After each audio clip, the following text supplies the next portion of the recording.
Hello दोस्तों, एक बार फिर से आप सभी का स्वागत है एजुकेशन बाइट पर। कैसे हो आप सभी? मुझे उम्मीद है कि आप सब एकदम बढ़िया होंगे। आज मैं आपकी डीएलएड 4th सेमेस्टर की साइंस विषय की जो रैपिड फायर सीरीज़ है वो लेकर के आई हूँ। आप लोग काफ़ी डिमांड कर रहे थे इस सीरीज़ के लिए मेरे से और बोल रहे थे मैम करवाइए। सर ने तो कराना शुरू कर दी है, तो आप लोग की डिमांड पर ही मैं इसे लेकर के आई हूँ। यानी कि आपकी एक तरीके की मैराथन क्लास है ये, ठीक है, जिसमें पूरा जो सिलेबस रहेगा उसको कवर करेंगे। तो थोड़ा सा आपको पेशेंस बनाकर भी रखना पड़ेगा, ठीक है। चलिए तो शुरू करती हूँ मैं आपकी क्लास। ज़्यादा टाइम वेस्ट नहीं करेंगे हम। जो टॉपिक है आपका फर्स्ट टॉपिक जैव विकास, चैप्टर कह लीजिए, टॉपिक कह लीजिए, इसी चैप्टर से हम शुरू करते हैं।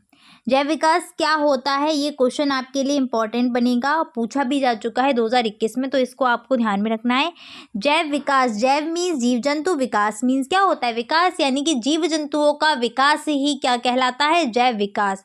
विकास का मतलब है चाहे उस जीव की संरचना में परिवर्तन हो जाए, ठीक है, उसके अंग में कुछ परिवर्तन हो जाए या फिर उस जीव के व्यवहार में परिवर्तन हो जाए, तो ये परिवर्तन ही क्या है, जीव का विकास है।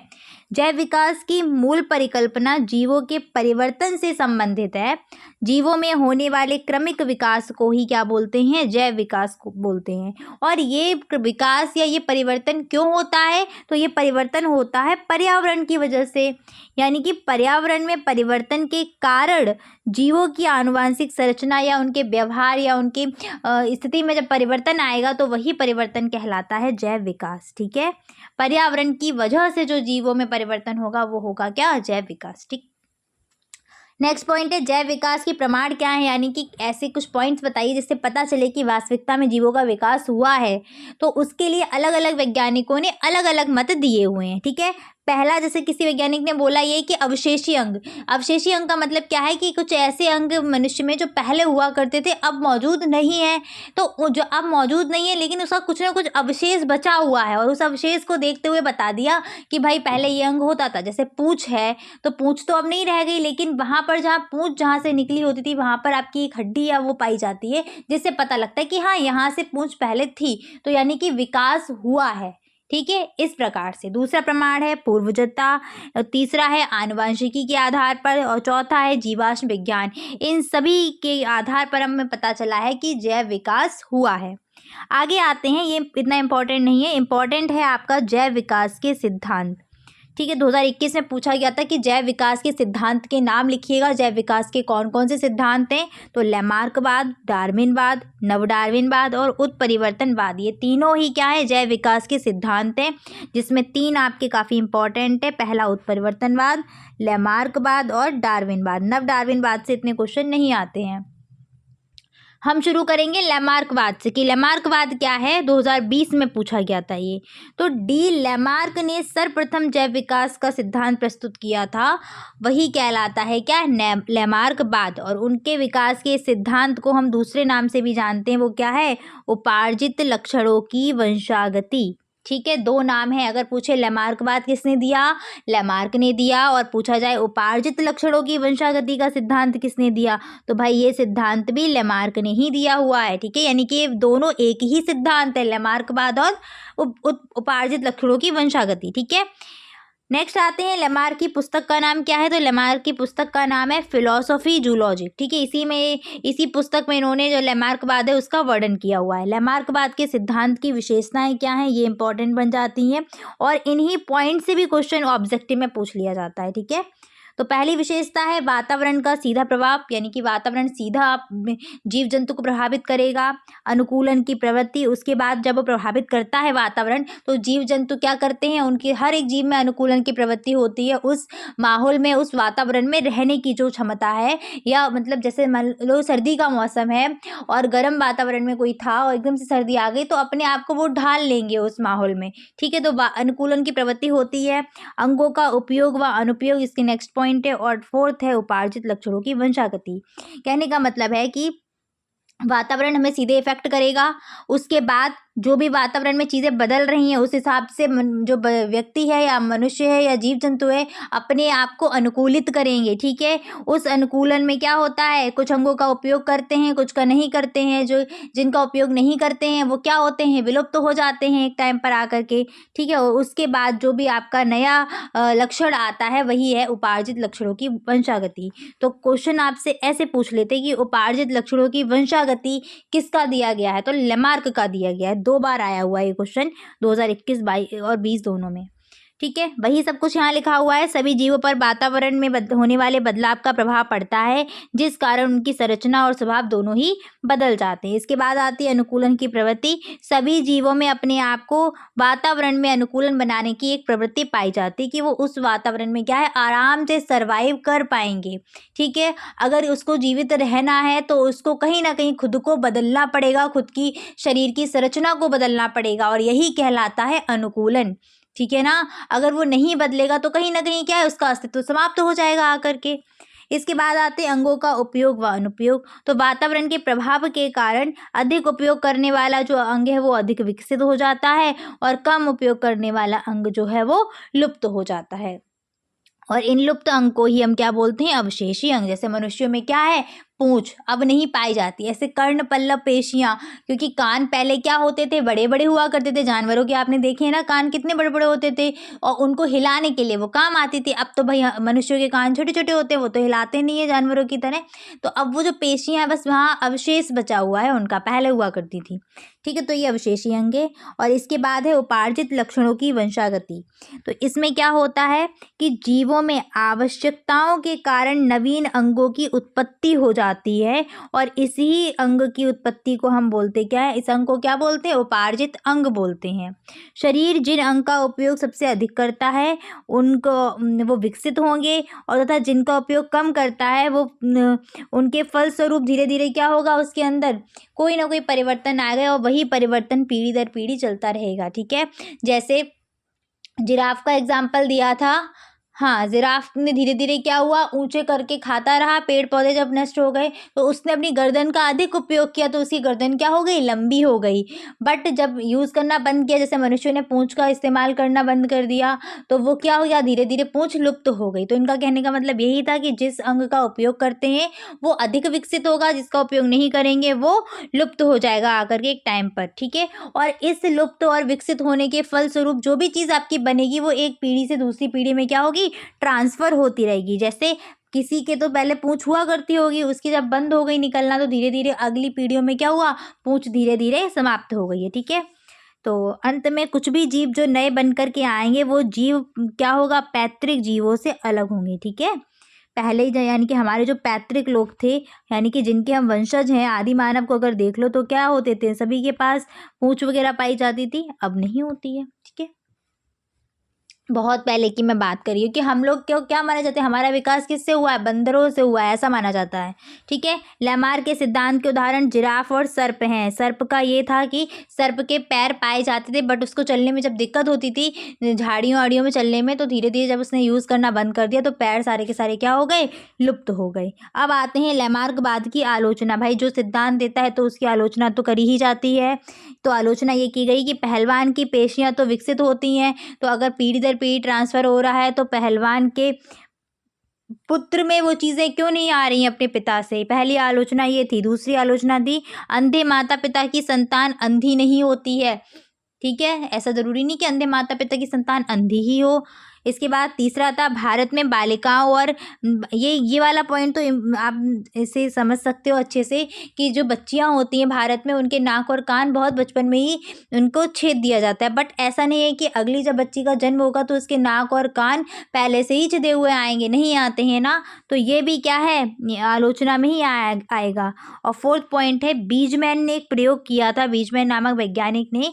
इन्होंने कई पीढ़ी तक चूहों की पूंछ काटी, लेकिन फिर भी जो नई संतानें आती गई उनमें पूंछ उत्पन्न होती गई।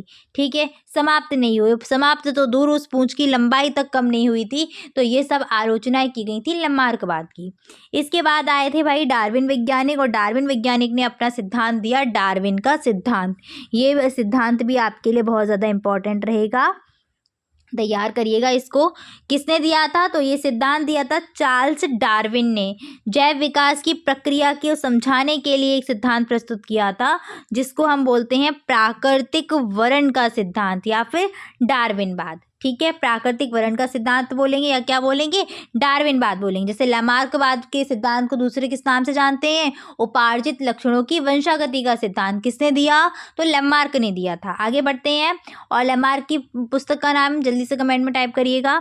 इसके बाद आते हैं कि डार्विन की पुस्तक का नाम क्या है? तो डार्विन ने सन 1859 ईस्वी में द ऑरिजिन ऑफ स्पीसीज जो पुस्तक है वो लिखी थी, और इस पुस्तक में ही डार्विनवाद का उल्लेख किया था। ठीक है, अब आते हैं कि इनका जो सिद्धांत है प्राकृतिक वर्ण का सिद्धांत, उसके पॉइंट्स क्या क्या हैं।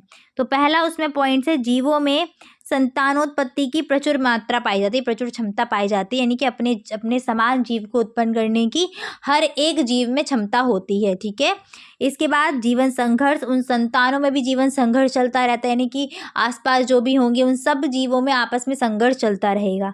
ठीक है, उसके बाद आता है पॉइंट योग्यतम उत्तर की जीविता। ठीक है, योग्यतम की उत्तर जीविता, तो भाई उसमें जो संघर्ष में सफल हो पाएगा वही क्या होगा? जीवित रह पाएगा, खुद का अस्तित्व बना पाएगा। नेक्स्ट आता है विभिन्नताएं, सब में कुछ ना कुछ अलगता पाई जाती है, विभिन्नता पाई जाती है। वातावरण के अनुकूलन, इन्होंने बताया था कि जो वातावरण के साथ अनुकूलन बना पाते हैं वही जीवित रह पाते हैं, अन्यथा अस्तित्व समाप्त हो जाता है। जैसे डायनासोर का हो गया, अनुकूलन नहीं बना पाया, खुद को अनुकूलित नहीं कर पाया, इसलिए वो क्या हो गया?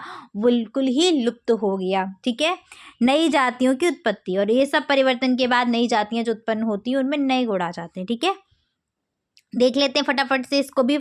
जीवों में संतानोत्पत्ति की प्रचुर मात्रा, तो उन्होंने कहा था डार्विन ने कि सभी जीवों में जनन करने की एक उच्च क्षमता पाई जाती है, किंतु सभी जीवित रह पाएंगे ये सफल नहीं हो पाता।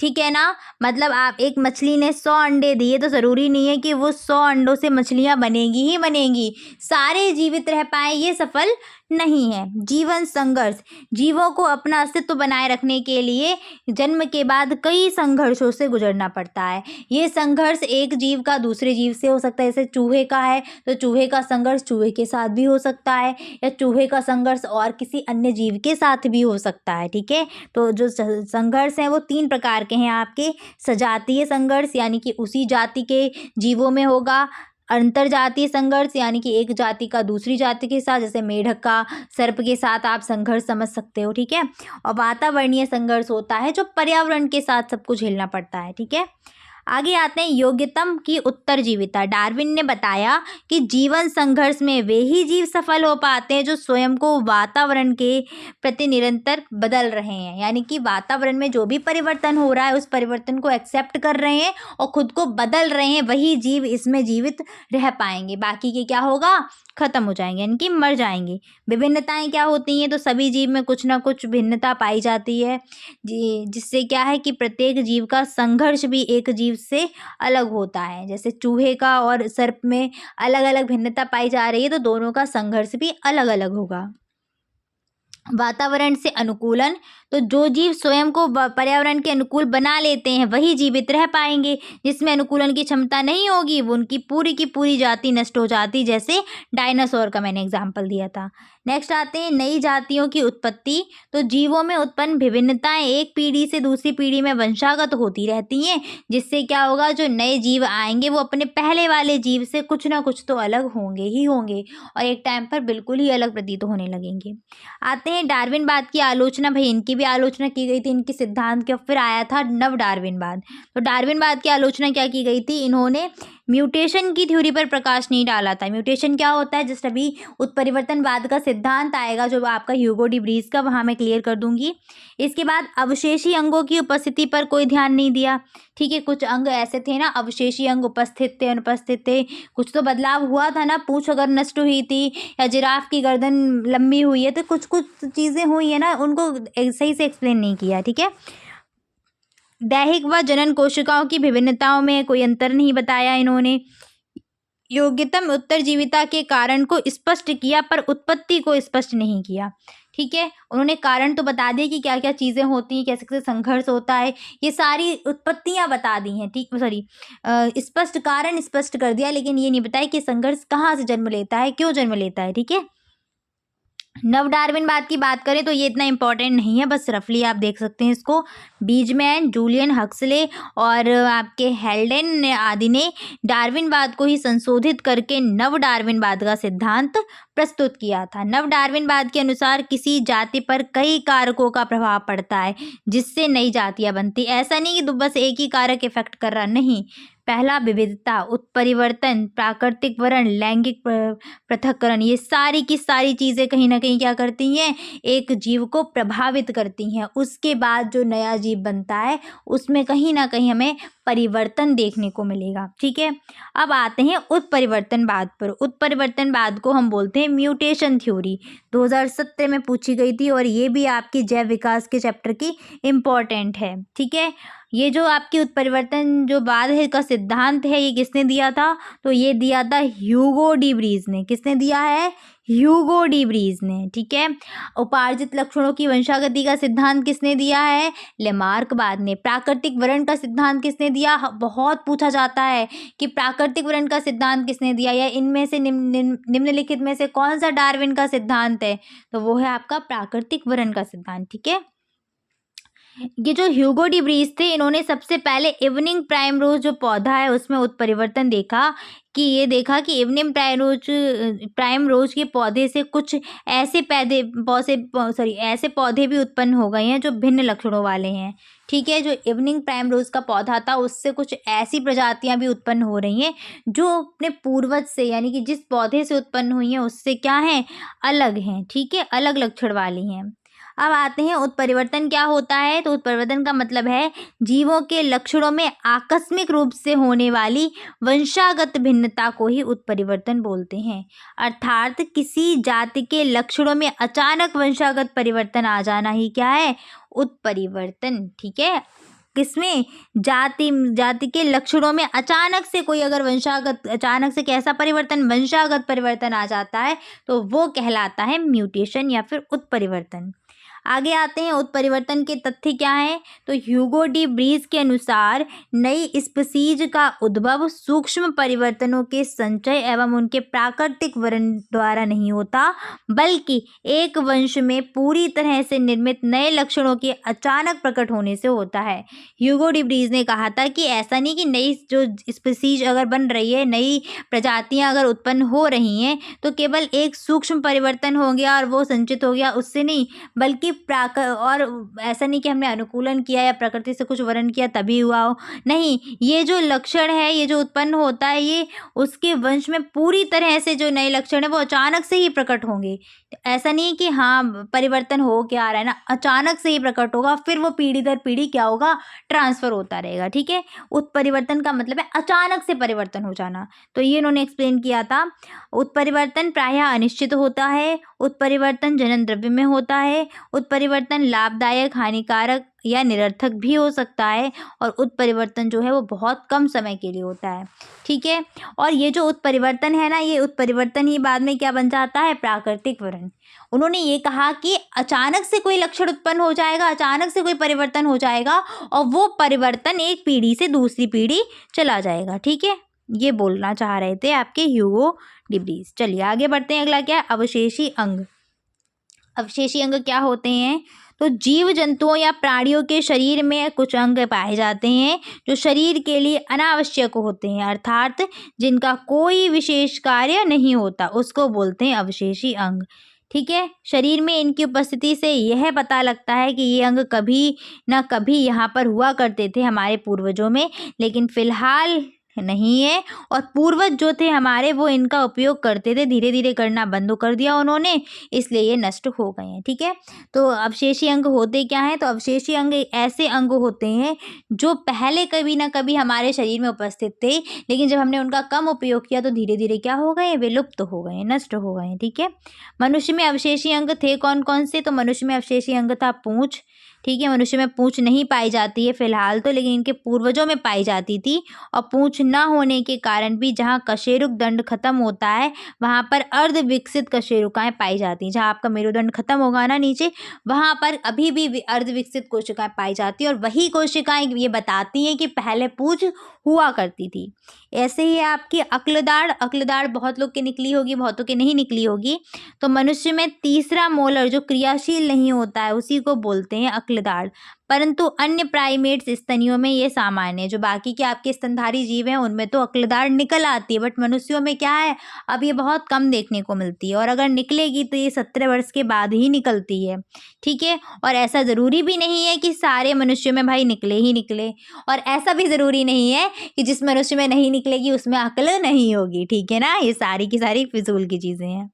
आगे आते हैं त्वचा पर बाल। तो त्वचा पर बाल की बात करें, मनुष्य के त्वचा पर बाल अभी भी पाए जाते हैं, बट जो जानवर हैं उनकी त्वचा पर बहुत ज़्यादा बाल होते हैं। बंदर, भालू अगर आप देखो तो इनके शरीर पर बहुत बाल होते हैं, और अगर हम बंदर से ही धीरे धीरे डेवलप होके आए हुए हैं तो सीधी सी बात है हमारी बॉडी पर हेयर होने चाहिए, तो है, लेकिन उतनी मात्रा में नहीं है, बहुत ज़्यादा घने बाल नहीं होते हैं। ठीक है।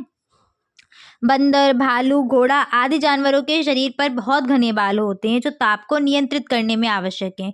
मनुष्य में इनकी कोई आवश्यकता पड़ी नहीं, इसीलिए मनुष्य ये केवल में अवशेषी अंग के रूप में विद्यमान रह गए हैं। ठीक है। यूज़ करता नहीं, क्या बालों का यूज़ करेंगे, ताप नियंत्रित तो हम कपड़े पहन के कर लेते ना।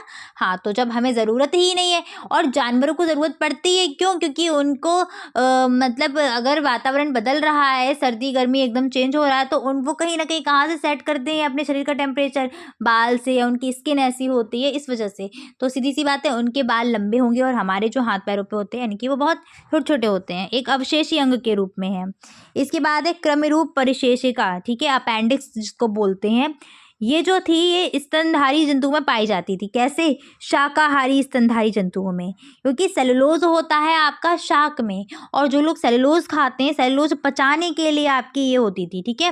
लेकिन अब चूंकि मनुष्य तो घास फूस का खाता नहीं है, घास खाता है क्या, नहीं खाता है, इस वजह से जब इसका कोई काम नहीं पड़ा आपकी सॉरी वर्मी फॉर्म अपेंडिक्स का, तो भाई धीरे धीरे क्या हो गई, खत्म हो गई। ठीक है। सीकम जिसको बोलते हैं। ठीक है। सेलुलोज के पाचन हेतु सीकम पाया जाता था, परंतु मनुष्य के सर्वाहारी होने के कारण उसके भोजन में सेलुलोज की मात्रा की कमी होती गई, और सीकम का उपयोग करना उसने बंद कर दिया, और जब उस उपयोग किया नहीं तो वो निष्क्रिय हो गया। ठीक है। आगे आते हैं निमेशक पटल। निमेशक पटल आपके आंख में पाया जाता है।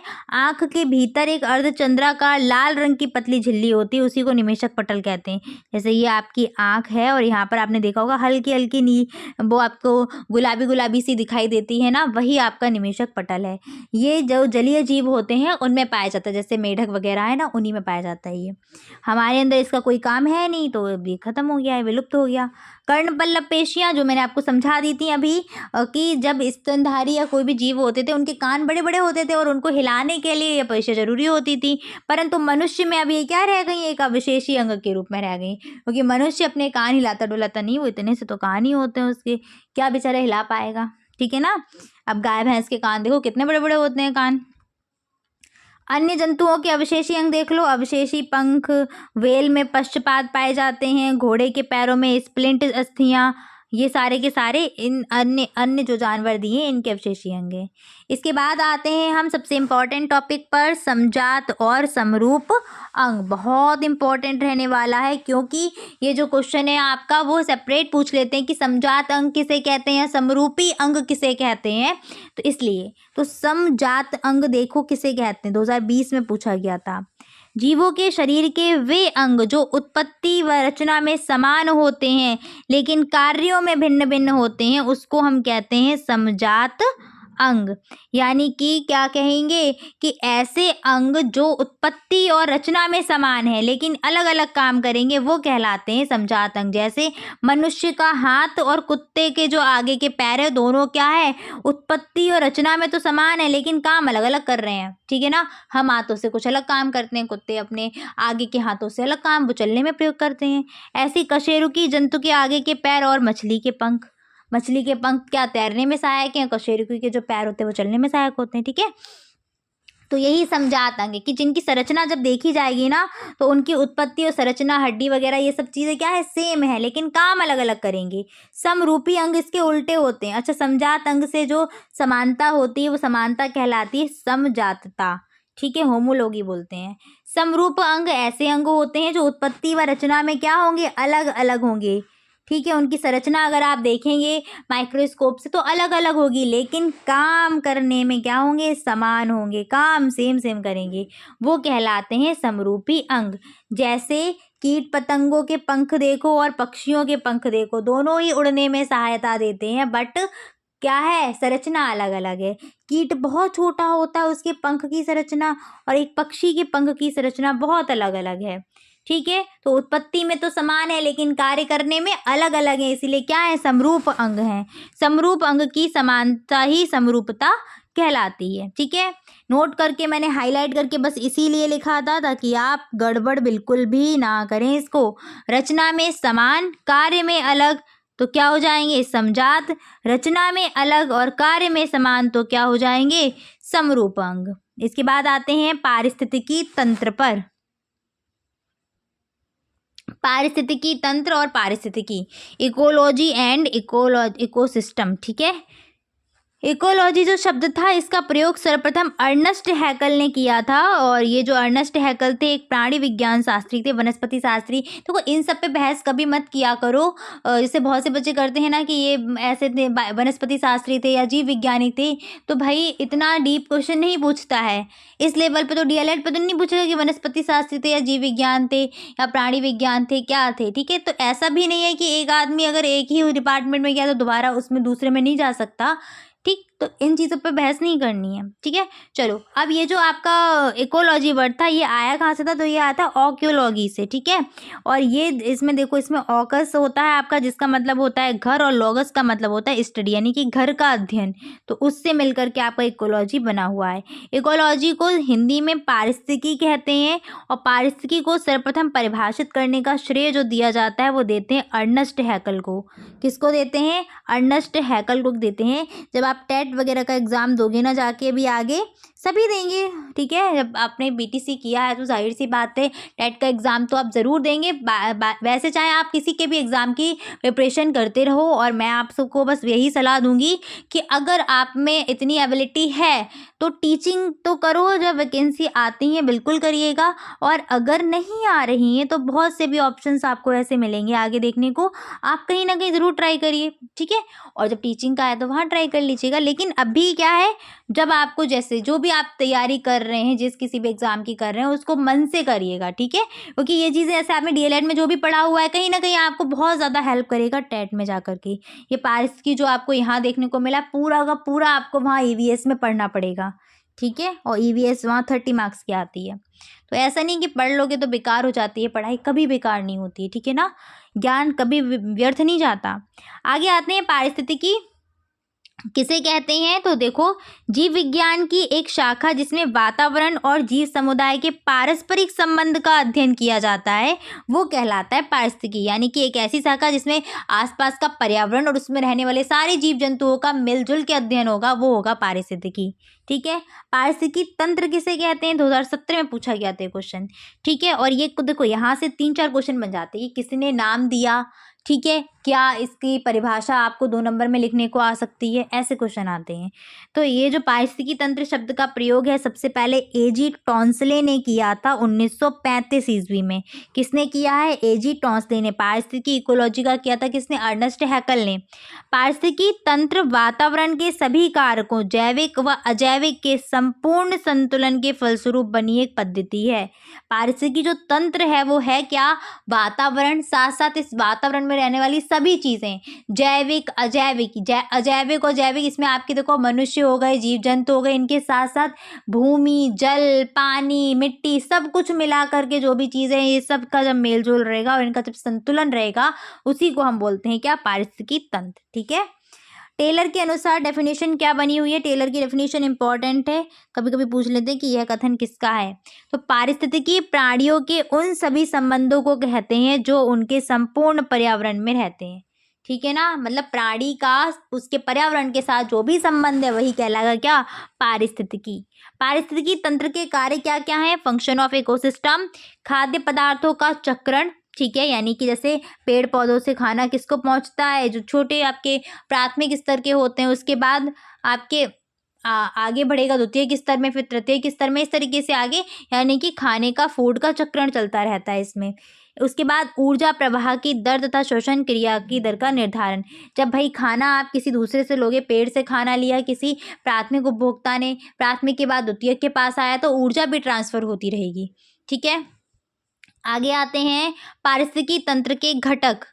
पारिस्थितिकी तंत्र के घटक कौन कौन से हैं? तो पारिस्थितिकी तंत्र के 2 घटक होते हैं। ये बहुत इंपॉर्टेंट क्वेश्चन है, बहुत ज़्यादा मोस्ट इंपॉर्टेंट मान करके चलिएगा कि पारिस्थितिकी तंत्र के कौन कौन से घटक हैं। 2 घटक हैं, पहला घटक है जैविक और दूसरा है अजैविक। ये आपके टेट में भी काम आने वाला है, जैविक और अजैविक घटक, बायोटिक कंपोनेंट और एबायोटिक कंपोनेंट। जैविक घटक क्या होते हैं? जैविक घटक क्या होते हैं इसको देख लीजिएगा। जैविक घटक के अंतर्गत आपकी 3 चीज़ें, सॉरी, अजैविक घटक क्या होते हैं? तो अजैविक घटक के अंतर्गत 3 चीज़ें आती हैं, अकार्बनिक पदार्थ, कार्बनिक पदार्थ और भौतिक पदार्थ। अकार्बनिक पदार्थ क्या होंगे? जिसमें कार्बन मौजूद नहीं होगा, यानी कि जिसमें कार्बन अनुपस्थित होता है, वो कहलाते हैं अकार्बनिक पदार्थ। जैसे जल, लवण, गैस, मिट्टी। जल में क्या है? H2O है, कार्बन उपस्थित नहीं है, इसलिए किस में आएगा? अकार्बनिक में। कार्बनिक पदार्थ ऐसे पदार्थ होते हैं जिनमें कार्बन उपस्थित होता है, जैसे प्रोटीन, यूरिया, वसा, इन सब में कार्बन प्रेजेंट होता है, ठीक है। अगर आपको उनका सूत्र पता है, जैसे यूरिया का होता है ना NH2CO NH2, तो सी दिख गया ना, NH2CO NH2, तो ये क्या है? कार्बन उपस्थित है, यानी कि कार्बनिक कंपाउंड आ जाएगा, आपका ऑर्गेनिक कंपाउंड आ जाएगा, ठीक है। भौतिक में आपकी चीज़ें आ जाती हैं, प्रकाश, ताप, हवा, आर्द्रता, ये सारी चीज़ें आ जाती हैं भौतिक में। तो अजैविक घटक ध्यान रखना। अब आते हैं हम किस पर? जैविक घटक पर। और ये जैविक घटक भी काफ़ी इंपॉर्टेंट है, ठीक है।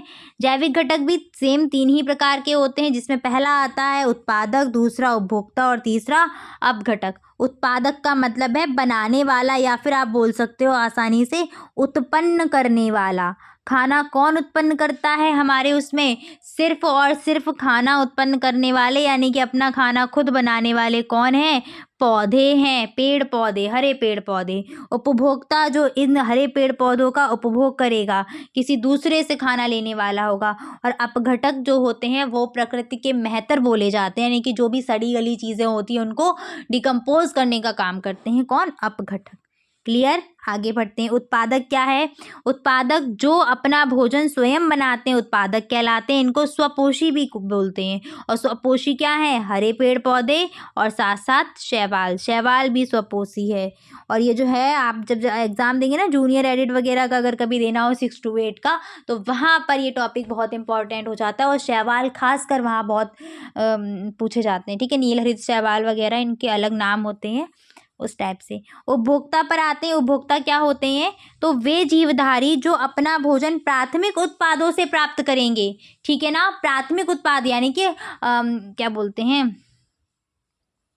प्राथमिक उत्पाद यानी कि आपका पेड़ पौधे, ठीक है। पेड़ पौधे, प्राथमिक ना वर्ड लगाओ तब भी आपका चलेगा, कोई प्रॉब्लम नहीं आएगी, ठीक है। ऐसे जीवधारी जो अपना भोजन उत्पादों से प्राप्त करते हैं, या प्राथमिक उत्पादों से प्राप्त करेंगे, या फिर किसी अन्य उपभोक्ता से ही प्राप्त करने लगेंगे, तो वो कहलाते हैं क्या? आपके उपभोक्ता या परपोषी कहलाते हैं। आप यहाँ जीवधारी भी ऐड कर सकते हो, ठीक है। तो उपभोक्ता क्या होते हैं? ऐसे जीवधारी जो अपना भोजन किसी प्राथमिक उत्पाद या किसी अन्य जीवधारी से प्राप्त करेंगे, वो कहलाएंगे उपभोक्ता या परपोषी, ठीक है। जैसे आपको पता है शेर किसी ना किसी जानवर पर डिपेंड होगा, तो शेर क्या है? एक उपभोक्ता है।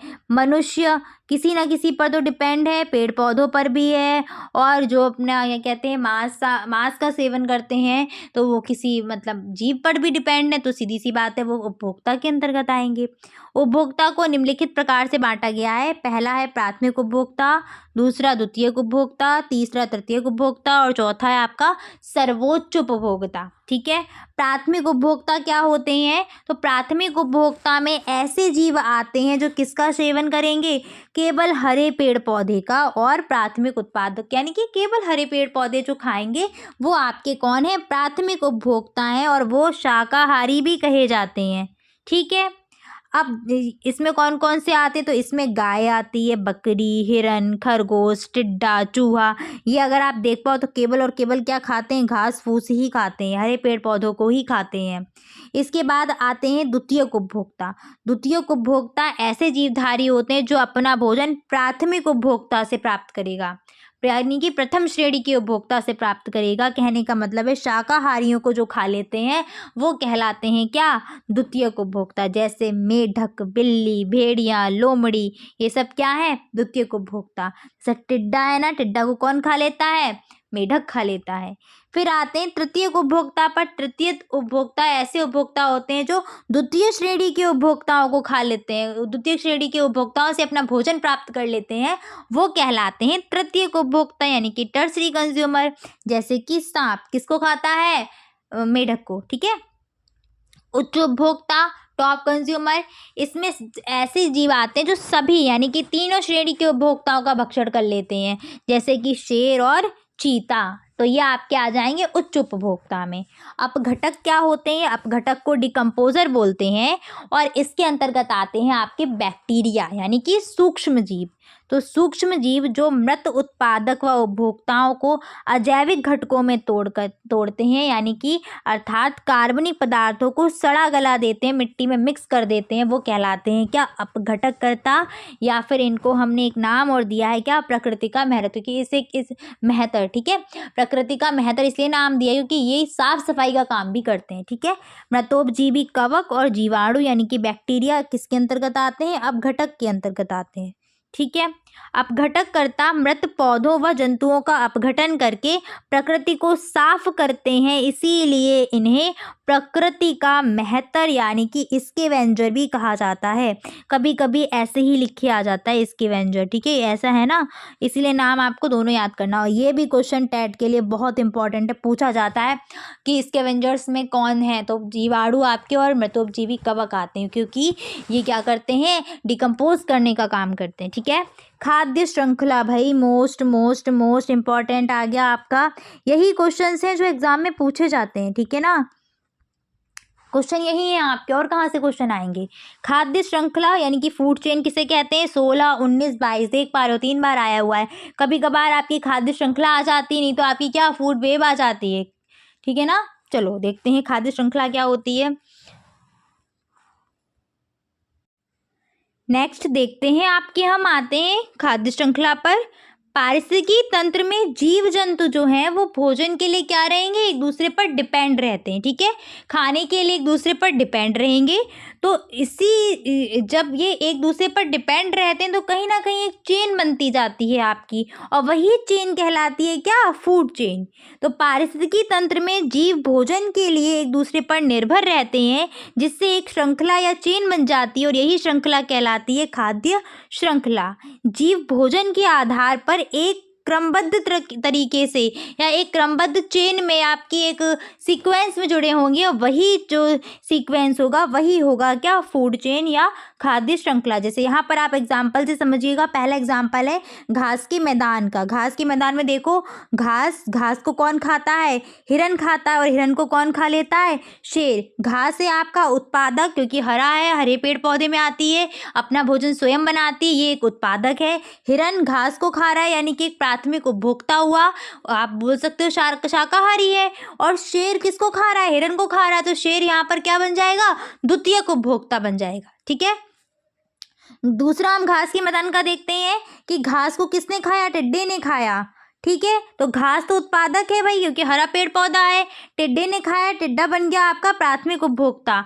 टिड्डे को कौन खा रहा है, मेढक खा रहा है टिड्डे को, तो मेढक यहाँ पर है द्वितीयक उपभोक्ता। मेढक को खा लेता है कौन, सांप, तो सांप यहाँ पर हो जाएगा तृतीयक उपभोक्ता। और सांप को कौन खा लेता है, बाज यहाँ पर हो जाएगा चतुर्थ उपभोक्ता, ठीक है। इस तरीके से चलता है। यही अगर हम बात कर लेते हैं किसकी, समुद्र वाले पारिस्थितिकी तंत्र की, समुद्र या किसी जलीय की, तो वहाँ पर होते हैं पादप प्लवक, जो आपके पानी में पाए जाते हैं ना प्लवक, छोटे छोटे हरे पेड़ पौधे, वो आपके होते हैं पादप प्लवक। तो वो उत्पादक का काम करेंगे। उन छोटे छोटे पादप प्लवकों को जो छोटे छोटे जीव जंतु जल में होते हैं वो खाते हैं। वो प्राथमिक उपभोक्ता हो गए, और उन छोटे छोटे जीवों को छोटी छोटी मछलियाँ खा लेती हैं, द्वितीयक उपभोक्ता हो जाएंगी, और छोटी मछलियों को बड़ी मछलियाँ खा लेती हैं, वो तृतीयक उपभोक्ता हो जाएगी। तो इस तरीके से जो चेन आपको दिख रही है, यही चेन क्या है, फूड चेन है, खाद्य श्रृंखला है। ठीक है, और इसमें ऊष्मा का प्रवाह केवल एक दिशीय होता है। हमेशा ध्यान रखना कि फूड चेन में ऊष्मा का प्रवाह कैसा रहता है, एक दिशीय रहता है। कैसा रहता है, एक दिशीय रहता है। ठीक है, चलिए आगे बढ़ते हैं। नेक्स्ट है आपका खाद्य जाल यानी कि फूड वेब, और ये भी आपका मोस्ट इम्पॉर्टेंट टॉपिक है। 2018, 20, 22 में पूछा गया है। मुझे ऐसा लगता है कि जब ये खाद्य श्रृंखला देते हैं तब ये खाद्य जाल नहीं पूछते, और जब ये खाद्य जाल देते हैं तो उस टाइम खाद्य श्रृंखला नहीं आती। यानी कि इन दोनों में से कोई एक डेफिनेट है, आना ही आना है, तो दोनों को पढ़ के जाना अच्छे से। ठीक है, खाद्य जाल क्या होता है, तो पारिस्थितिकी तंत्र में विभिन्न प्रकार की खाद्य श्रृंखलाएं पाई जाती हैं जो आपस में मिलकर के एक जाल बना लेती हैं, और इस जाल को ही हम बोलते हैं खाद्य जाल। अभी चित्र से समझ में आएगा। जैसे यहाँ पर घास है, इस घास को ऐसा तो है नहीं सिर्फ टिड्डा खा रहा है, घास को टिड्डे ने भी खाया, खरगोश ने भी खाया, चूहे ने भी खाया। ठीक है, इस चूहे को ऐसा नहीं केवल सांप ही खाए, चूहे को डायरेक्ट बाज भी खा सकता है। तो चूहे को बाज ने खा लिया और चूहे को सांप ने भी खा लिया। इसी प्रकार से अगर आप इधर देखें तो टिड्डे को कौन खा लेता है, मेढक खा लेता है। टिड्डे को सीधे चिड़ियाँ भी खा लेती हैं, टिड्डे को सीधे बाज भी खा लेता है। ऐसी खरगोश को सीधे बाज खा लेता है। तो आप देख पा रहे हैं बहुत ही क्या है, कॉम्प्लिकेटेड सी सिचुएशन बन रही ना, कि एक जो है जानवर वो दूसरे कई अलग जानवरों को भी खा सकता है। तो यही जो है आपकी जो कई सारी श्रृंखलाएं यहाँ पर जो मिल रही हैं वो मिलकर के बना देती हैं खाद्य जाल। ठीक है ना, तो श्रृंखला देखो कुछ इस तरीके से आपकी बनेगी। एक श्रृंखला आपको कुछ ये दिख रही होगी, एक श्रृंखला ये दिख रही है, एक श्रृंखला यहीं आपको कुछ ये दिख रही होगी। ठीक है ना, दो श्रृंखलाएं यहाँ पर जो मैंने रेड से हाईलाइट करी हुई है ना, इस तरीके से। तो ऐसे कई सारी श्रृंखलाएं जब आपस में मिल जाती हैं, खाद्य श्रृंखलाएं, तो वो मिलकर के बनाती हैं खाद्य जाल।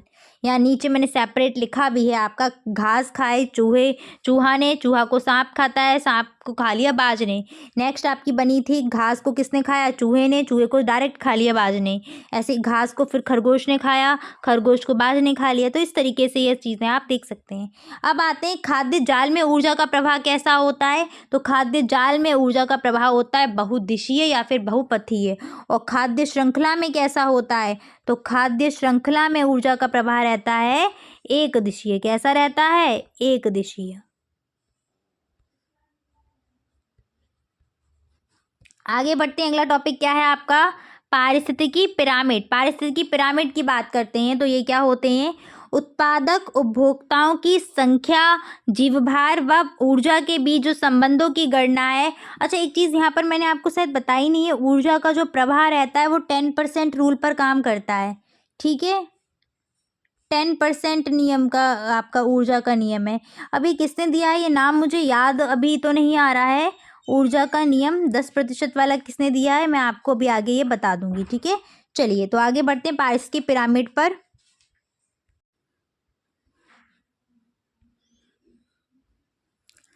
देखिए पारिस्थितिकी पिरामिड क्या है, तो पारिस्थितिकी पिरामिड का मतलब क्या है कि जितने भी उत्पादक हैं या जो उपभोक्ता हैं, जैसे आपके चाहे वो शेर, चीता, ऐसे मैं एग्जांपल आपको दे रही हूँ, तो जो उत्पादक हैं, उपभोक्ता हैं, उनकी संख्या और उनमें जो ऊर्जा की प्रवाह होता है ना, उसके संबंध को जो है एक गणना हमने जो करी है उनके बीच के संबंध की, उनकी संख्या के आधार पर, उनके भार के आधार पर, और उसको हमने एक पिरामिड फॉर्म में प्रदर्शित किया हुआ है। तो वो पिरामिड ही कहलाता है। जीव भार या फिर, अब वो तो मैंने आपको नाम बता दिया, वो पारिस्थितिकी पिरामिड बोलते हैं। फिर वो 3 प्रकार के बांटे गए हैं, जीव भार का या ऊर्जा का पिरामिड, इस टाइप से बांटे गए हैं।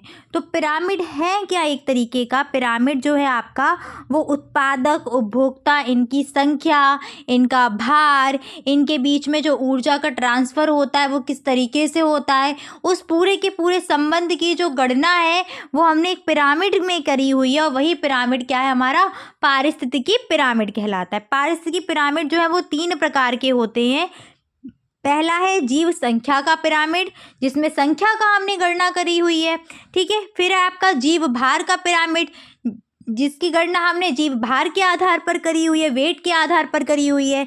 फिर आता है आपका ऊर्जा का पिरामिड, जिसमें क्या है, ऊर्जा का जो ट्रांसफ़र होता है ना उत्पादक से उपभोक्ता में, प्राथमिक उपभोक्ता में, फिर प्राथमिक उपभोक्ता से जो द्वितीय उपभोक्ता में होता है, फिर तृतीयक में होता है। कैसे होता है वो, जो मैंने अभी 10% वाला आपको बताया था ना ऊर्जा का नियम, ठीक है। किसने दिया, मुझे याद आ गया अब, ये आपके थे लिंडमैन, ठीक है, इन्होंने ये दिया हुआ था। 10% वाला जो दिया है वो किसने दिया है, लिंडमैन ने दिया हुआ है, ठीक है। आगे आते हैं जीव संख्या के पिरामिड पर। तो वह पिरामिड जिसके द्वारा उपभोक्ता व विभिन्न श्रेणी के उत्पादकों की संख्या का बोध होता है वो कहलाता है जीव संख्या का पूरा पिरामिड। यानी कि वह पिरामिड जिसमें ये पता चलता है कि उपभोक्ता की संख्या, प्राथमिक, द्वितीयक, तृतीयक श्रेणी के जो उपभोक्ता है उनकी संख्या कितनी है और उत्पादकों की संख्या कितनी है, ये जब हम प्रदर्शित करते हैं उनकी संख्या को, तो वो कहलाता है क्या, जीव संख्या का पिरामिड, ठीक है।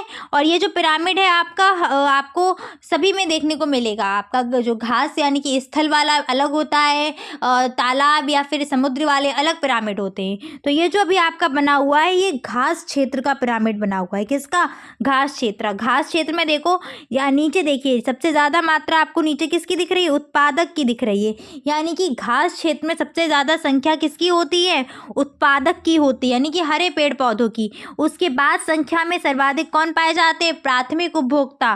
फिर आते हैं संख्या में द्वितीयक उपभोक्ता और सबसे कम संख्या होती है तृतीयक उपभोक्ता की, ठीक है। ऐसे ही अगर हम बात करते हैं इसी के जलीय पिरामिड या तालाबी पिरामिड की, मतलब तालाब क्षेत्र के पिरामिड की, कौन सा, जीव संख्या का ही पिरामिड है, लेकिन क्षेत्र कौन सा ले लिया, अब समुद्र या फिर तालाब अगर हम क्षेत्र ले लेते हैं तो उसमें देखो सबसे ज़्यादा संख्या किसकी होती है, पादप प्लवकों की, यानी कि जो छोटे छोटे पादप प्लवक समुद्र में पाए जाते हैं वो। उसके बाद आते हैं संख्या में प्रथम श्रेणी के उपभोक्ता, फिर आ जाएंगे द्वितीय श्रेणी के उपभोक्ता और लास्ट में आते हैं तृतीय श्रेणी के उपभोक्ता।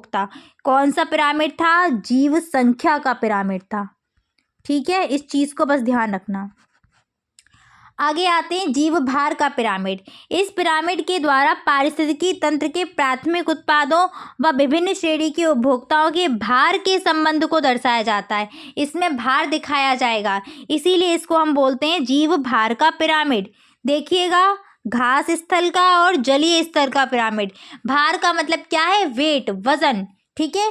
तो प्राथमिक, जब आप घासी स्थल में जाएंगे तो वहाँ पर हरे पेड़ पौधे आपके जो होते हैं उनका जो भार है वो ज़्यादा होता है। उसके बाद आते हैं प्राथमिक श्रेणी के उपभोक्ता, उनका भार कम होगा उत्पादों से, ठीक है। उसके बाद आते हैं द्वितीय श्रेणी के उपभोक्ता जिनका प्राथमिक से वेट कम होगा। उसके बाद तृतीय वाले आते हैं। तो धीरे धीरे क्या होता है, भार कम होता जाता है घास वाले में। लेकिन यही हम बात करते हैं जलीय वाले पिरामिड की। जलीय स्तर पर अगर हम देखेंगे आपका जीव भार का पिरामिड, तो वो कुछ और ही दृश्य दिखाता है। क्या दिखाता है, उत्पादकों का वेट हल्का, उसके बाद प्लवक, आपके प्राणी प्लवक आते जो आपके छोटे छोटे पादप प्लवकों को खाते हैं। उसके बाद छोटी मछलियां आ जाएगी, उनका वेट और ज़्यादा, बड़ी मछलियों का और ज़्यादा। तो ये आपका एक ऐसा पिरामिड है ना जो उल्टा पाया जाता है, ठीक है। बस इस चीज़ को ध्यान रखना। पूछ सकते हैं आपसे कि जीव भार का पिरामिड तालाब स्तर पर या जलीय स्तर पर कैसा होता है, तो ये उल्टा होता है, ठीक है। आगे आते हैं ऊर्जा का पिरामिड।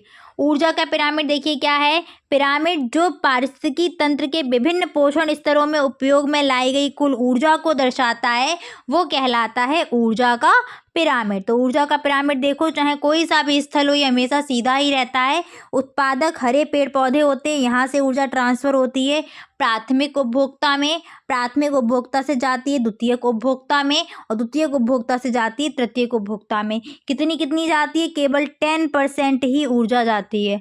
जैसे उत्पादक है, उत्पादक से केवल 10% ऊर्जा कहाँ जाएगी, प्रथम श्रेणी के उपभोक्ता में, और प्रथम श्रेणी के उपभोक्ता से केवल 10% ऊर्जा कहाँ जाएगी, द्वितीय श्रेणी के में, और द्वितीय से 10% कहाँ जाएगी, तृतीय श्रेणी में। तो इस तरीके से ऊर्जा ट्रांसफर होती है। ये जो नियम था 10% वाला, ये दिया था लिंडमैन ने, ठीक है। किसने दिया था, तो लिंडमैन ने दिया था। नोट पॉइंट पर आ जाइएगा। नोट पॉइंट क्या है, जीव संख्या का पिरामिड वन पारिस्थितिकी तंत्र में उल्टा होगा। ठीक है, जीव संख्या का जो पिरामिड है वो वन पारिस्थितिकी में उल्टा होगा, घास वगैरह में नहीं होता, वन में होगा। जीव भार का पिरामिड जो है वो तालाब यानी कि जलीय पारिस्थितिकी तंत्र में उल्टा बनता है। और ऊर्जा का पिरामिड जो है वो सभी पारिस्थितिकी तंत्र में सीधा बनता है। जैसे आप देख पा रहे हैं, चाहे जलीय स्तर पर जाएंगे तब भी उतना ही जाएगा ऊर्जा, और चाहे तालाब उस पर आ जाएं आप स्थल पर, ठीक है, तब भी उतना ही वैसे ही चलेगा, तो सीधा रहता है ये। ठीक है, आगे बढ़ते हैं। अगला आपका टॉपिक क्या है? नेक्स्ट आपकी यहाँ से केमिस्ट्री शुरू हो गई थी, धातु व अधातु, और बहुत ही इंपॉर्टेंट है आपका धातु व अधातु। ठीक है, सिंपल अगर मैं आपको बता दूं एक डेफिनेशन धातु व अधातु की, 2019 में आया हुआ है क्वेश्चन। अगर आपसे सीधे पूछा जाए कि धातु क्या होती हैं और अधातुएं क्या होती हैं, तो धातुएं ऐसे तत्व हैं जो इलेक्ट्रॉन को त्यागते हैं। धातुएं ऐसे तत्व हैं जो इलेक्ट्रॉन को त्यागते हैं। अधातुएं ऐसे होते हैं जो इलेक्ट्रॉन को ग्रहण करते हैं।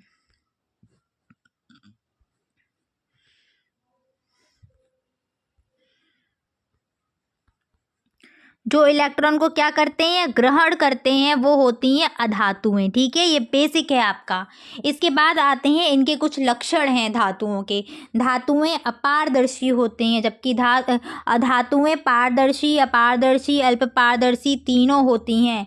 सामान्यतः धातुएं ठोस अवस्था में ही पाई जाती हैं, किंतु जो पारा है, मरकरी है, वो कौन सी अवस्था में पाया जाता है?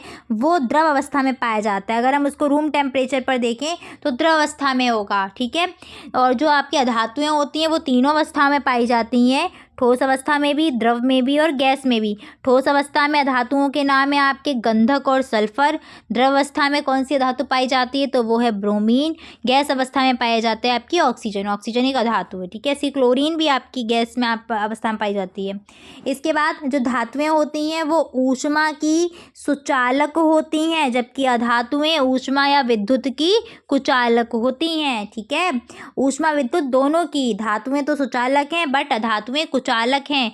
केवल आपकी एक अधातु ऐसी है जो ऊष्मा उसकी विद्युत की और ऊष्मा की क्या है? सुचालक है। कौन सी है? वो है ग्रेफाइट। ग्रेफाइट किसका अपर रूप है? ये क्वेश्चन बन जाता है। तो ग्रेफाइट कार्बन का अपर रूप है। किसका है?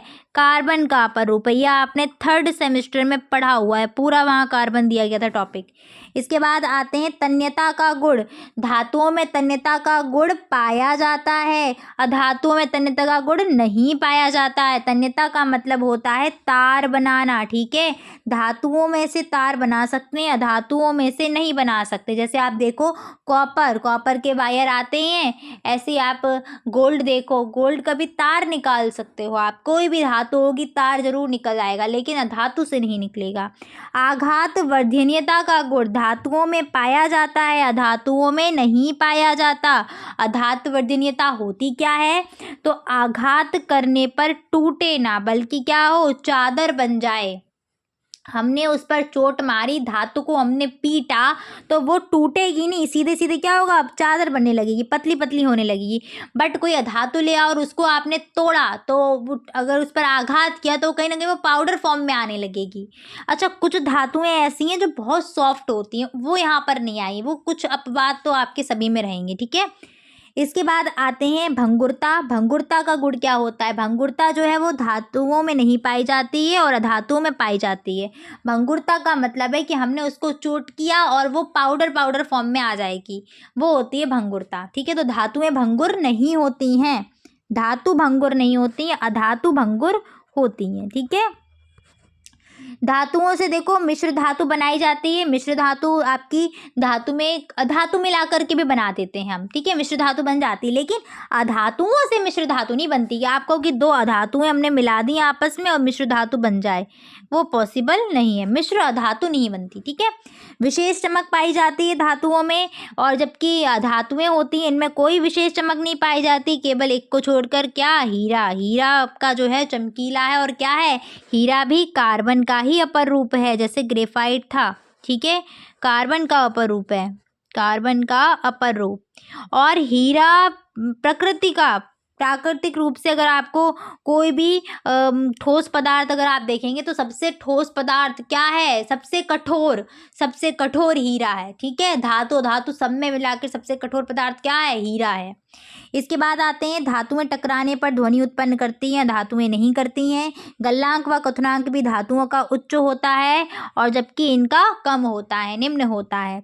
धातुओं के एग्जाम्पल देख लो, यहाँ पर कुछ लिखी हुई हैं, लोहा, सोना, चांदी, एल्यूमिनियम, सोडियम, कैल्शियम, तांबा, पारा।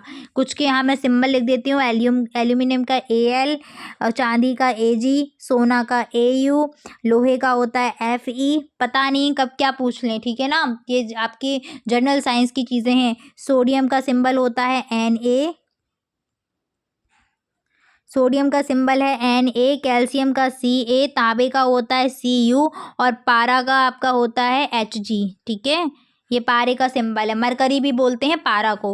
अधातुओं की बात करें तो अधातु में आपके आ जाएंगे कौन कौन से, carbon, oxygen, sulphur, chlorine, iodine, nitrogen. Nitrogen का सिंबल N, आयोडीन का I, क्लोरीन का Cl, कार्बन का C, ऑक्सीजन का O होता है, सल्फर का S होता है। ठीक है, क्लियर करके लिख दूं, समझ में कुछ भी नहीं आ रहा होगा ऐसे। कार्बन का सिंबल होता है C, ऑक्सीजन का O, सल्फर का S, क्लोरीन का Cl, आयोडीन का I और नाइट्रोजन का L। ठीक है, ऐसे और भी धातु हैं, यानी कि यही है, और भी हैं आपके, फॉस्फोरस हो गया, ये सब आ जाएंगी। इधर भी आपकी मैग्नीशियम वगैरह काफ़ी सारी धातुएं आ जाएंगी। नोट पॉइंट है, धातुएं कठोर होती हैं परंतु कुछ धातुएं मुलायम भी होती हैं, जैसे कि सोडियम। अधातुएं मुलायम होती हैं परंतु हीरा जो है वो सबसे कठोर पदार्थ है और हीरा सभी प्राकृतिक पदार्थों में सबसे कठोर पदार्थ है। जस्ट अभी मैंने ये चीज़ आपको बताई थी। अब आते हैं हम धातुओं के रासायनिक गुणों की चर्चा कर लेते हैं। धातु के रासायनिक गुण क्या हैं, तो धातु का रासायनिक गुण देख लीजिएगा, ऑक्सीजन के साथ अभिक्रिया। सबसे पहला जो इसका गुण है वो क्या है, ऑक्सीजन के साथ अभिक्रिया। तो जब धातुओं की अभिक्रिया ऑक्सीजन के साथ कराई जाती है तो क्या बनता है, ऑक्साइड बनता है। कौन सा ऑक्साइड, धातु ऑक्साइड बनेगा। जैसे Mg, मैग्नीशियम की रिएक्शन हमने O2 के साथ कराई ऑक्सीजन गैस से, क्या बन जाएगा, मैग्नीशियम ऑक्साइड। अब एक चीज़ यहाँ पर देख लो, जब भी कोई गैस होती है तो वो हमेशा कैसे लिखी जाती है, O2। Cl अगर गैस है तो हम कैसे लिखेंगे, Cl2, H2, हमेशा ऐसे ही ये पार्टिसिपेट करेगी रिएक्शन में। तो यहाँ पर O2 ले लिया, Mg की जो वैलेंसी होती है वो क्या होती है, प्लस का 2 और O की होती है क्या, प्लस का माइनस का 2। तो Mg और O2 सीधे सीधे मिलकर क्या बना देंगे, MgO। बैलेंस करने के लिए हम 2 यहाँ पर लगाएंगे और फिर वैसे क्या, ऑक्सीजन को बैलेंस करेंगे सबसे पहले तो 2 लगाना पड़ेगा इस साइड, राइट हैंड साइड में। और जब राइट हैंड साइड में हम 2 लगाएंगे तो Mg यहाँ पर 2 हो गए हैं, इसलिए हमें यहाँ भी 2 लगाना पड़ेगा। ठीक है, इस तरीके से आगे बढ़ते हैं। जल के साथ अभिक्रिया, धातुएं जब जल के साथ अभिक्रिया करके क्या बनाती हैं, तो ये हाइड्रोक्साइड बनाती हैं और हाइड्रोजन गैस को बाहर निकालती हैं। धातुएं जब जल से क्रिया करती हैं तो क्या करती हैं, हाइड्रोक्साइड बनाएंगी और हाइड्रोजन गैस को बाहर निकालेंगे। जैसे Na की हमने अगर हम H2O से क्रिया कराएंगे तो बन जाएगा सोडियम हाइड्रोक्साइड यानी कि NaOH और हाइड्रोजन गैस निकल जाएगी H2। बाकी बैलेंस आप स्वयं खुद कर पाएंगे, चाहे तो मैं आपको एक बार इसको करके दिखा देती हूँ, एक सेकेंड रुकिएगा।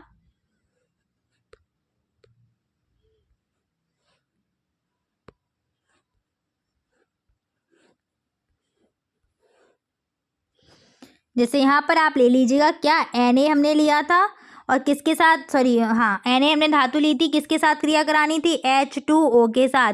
पता है क्या बनेगा, सोडियम हाइड्रोक्साइड यानी कि NaOH और क्या निकलेगी, हाइड्रोजन गैस यानी कि H2। अब देखो बैलेंस करना है तो बैलेंस कैसे करोगे, यहाँ 2 हाइड्रोजन, 2 और 1 3 हाइड्रोजन है और यहाँ पर क्या है, 2 ही हाइड्रोजन है। तो सबसे पहले क्या करो, यहाँ पर ट्वाइस लगा दो, कितने हो गए, 2 2 4 हो गए ना। यहाँ पर आगे ट्वाइस लगने से बैलेंस हो जाएगा हमारा, कितने हो जाएंगे, 2 दूनी 4 हाइड्रोजन और ऑक्सीजन भी इधर साइड कितने हैं, 2 हैं और इधर साइड भी ऑक्सीजन 2 हैं। अब आप सोडियम को बैलेंस कर लो, सोडियम के लिए यहाँ भी क्या लगा दो, ट्वाइस। ठीक है, तो इस तरीके से जो आपकी रहती है वो रिएक्शन बैलेंस हो जाती है। तो उम्मीद है आपको समझ में आ गई होगी चीज़ें। चलिए तो आगे बढ़ते हैं, यहाँ से नोट कर लेना, कुछ मिस्टेक कर दी थी क्या मैंने बैलेंस करने में। अच्छा, ये यहाँ पर जो लिखी हुई है ना, ये रिएक्शन थोड़ी सी गलत है, यहाँ पर ट्वाइस लगाइएगा। ठीक है, ट्वाइस लगा लेना, यहाँ मिस्टेक हो गई है। आगे आते हैं, सोडियम व पोटेशियम के अधिक क्रियाशील होने की वजह से इन दोनों धातुओं को कहाँ ऑक्सीजन से बचाने के लिए कैरोसिन में डुबो करके रखते हैं, सोडियम और पोटेशियम को। और लिथियम बहुत ज़्यादा क्रियाशील होता है तो उसको तो मोम में रखा जाता है, ठीक है ना। ये कुछ ऐसी धातुएं हैं कि बहुत ज़्यादा क्रियाशील हैं, तो ये इन बचाने के लिए इनको कहाँ रखते हैं, हम कैरोसिन में रखते हैं। इसके बाद बात करते हैं धातुओं के ऑक्साइड। धातुओं के ऑक्साइड सदैव क्षारीय होते हैं, ध्यान रखना। और अधातुएं जो होती हैं आपके ऑक्साइड, उनके कैसे होंगे, अम्लीय होंगे। बट कुछ ऐसी धातुएं भी हैं जो उभयधर्मी ऑक्साइड देती हैं, कौन कौन सी, वो हैं आपके एल्यूमिनियम और Zn, ठीक है। अब ये क्षारीय अम्लीय समझ में नहीं आया मैम, आ रही होगी ना चीज़, मुझे पता है कि ये समझ में नहीं आया होगा। अभी कहने का मतलब है कि धातु का ऑक्साइड जैसे आपका MgO है, क्या है, मैग्नीशियम ऑक्साइड, क्योंकि मैग्नीशियम एक धातु है और ऑक्सीजन के साथ क्रिया करी तो क्या बन गया, मैग्नीशियम ऑक्साइड, यानी कि एक धात्विक ऑक्साइड हो गया। जब हम इसकी क्रिया जल के साथ करा रहे होंगे तो वहाँ पर ये क्षार बना करके देगा, इसलिए ये क्षारीय होते हैं। जैसे यहाँ पर अभी आपने कराई थी, ये क्या बना था, सोडियम हाइड्रोक्साइड, ये क्या है, एक क्षार है, क्लियर है ना। सेम ऐसी जब अधातुओं के ऑक्साइड होते हैं उनकी प्रकृति अम्लीय होती है, अम्ल की तरह बर्ताव करते हैं, उनका जलीय विलयन अम्लीय प्रकृति देगा।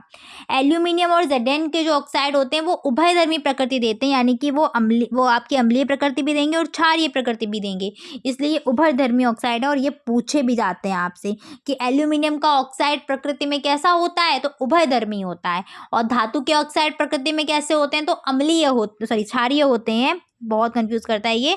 और अधातुओं के ऑक्साइड प्रकृति में कैसे होते हैं, तो वो अम्लीय होते हैं। जैसे याद कर लो, आ से अधातु, आ से अम्लीय, तो सेम आ जाएगा, ठीक है। आगे बढ़ते हैं, नेक्स्ट आपका टॉपिक है खनिज व अयस्क, ठीक है, खनिज और अयस्क। तो इसको मैं यहाँ से, ये जो आपका टॉपिक रहेगा उसको मैं नेक्स्ट क्लास में कंप्लीट करूँगी, ठीक है। आज मैं इतना ही रखती हूँ और जल्दी ही आपको जो सेकेंड पार्ट रहेगा वो मिल जाएगा। थोड़ा सा टाइम लगता है और आपको पता है कि अभी बहुत सारी चीज़ें चल रही हैं थोड़ी अस्त व्यस्त, तो मिलेंगे आपके नेक्स्ट पार्ट में। थैंक्स फॉर वॉचिंग, और प्लीज़ शेयर कर दीजिएगा अपने दोस्तों को, जिससे जो परेशान थे उनको ये सीरीज़ मिल जाएगी और उनको काफ़ी हेल्प मिलेगी इससे। Bye bye, take care.